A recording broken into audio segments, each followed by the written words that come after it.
দেখতে লোভনীয় অসাধারণ এই টমেটোর চাটনিটা এর আগেও আমি বাসায় তৈরি করেছিলাম, কিন্তু তোমাদের সাথে শেয়ার করা হয়নি। তাই ভাবলাম আজকে নতুন করে তোমাদের সাথে এটা আমি যখন আবার তৈরি করছি তাহলে সেটা শেয়ার করব। তাই আমি আজকে এটা সরিষার তেলে করব, আর সরিষার তেলে করলে এটা তো আরো অসম্ভব মজা লাগে। তাই প্রথমে আমি সরিষার তেলে রসুনের বাগার দিয়ে দিচ্ছি, আর এই রসুনের বাগারের যে ফ্লেভার আর গন্ধটা ছড়িয়েছিল জাস্ট অসাম।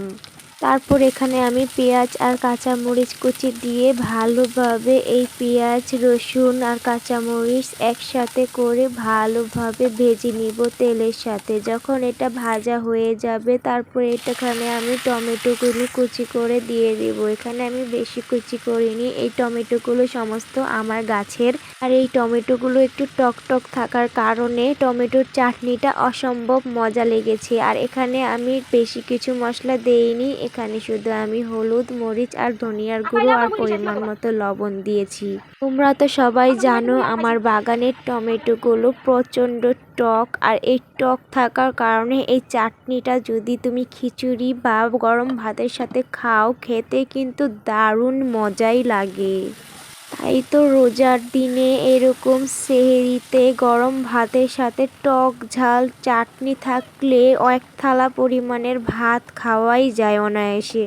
তারপর এখানে আমি ঢাকা দিয়ে দিয়ে এখানে আমার গলাতে হয়নি, একাই গলে গিয়েছে। তারপর এখানে আমি ভালোভাবে নেড়ে চেড়ে নিচ্ছি। যখন দেখব নাড়তে নাড়তে একাই গলে গেছে তখন এটা আর বেশি নাড়ার প্রয়োজন হয়নি আমার।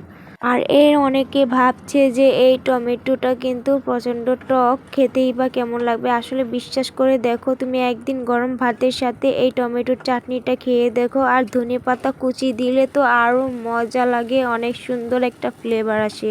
আর এই টমেটো দিয়ে তো আমার খেতে থেকে তুলে আমি তো সসও বানাবো চিন্তা করেছি, সেটাও তোমাদের সাথে শেয়ার করব। তো তোমাদের কাছে আমার এই টমেটোর চাটনিটা কেমন লেগেছে সেটা অবশ্যই কমেন্ট করে জানাবে। সবাই জানাতে কিন্তু ভুলবে না, অবশ্যই সবাই কমেন্ট করে জানাবে। আমার তো দেখে মনে হচ্ছে আমি আবার খাই। তো সবার কাছে কেমন লেগেছে কমেন্ট করে জানাবে, একটা লাইক করে দিবে। টাটা।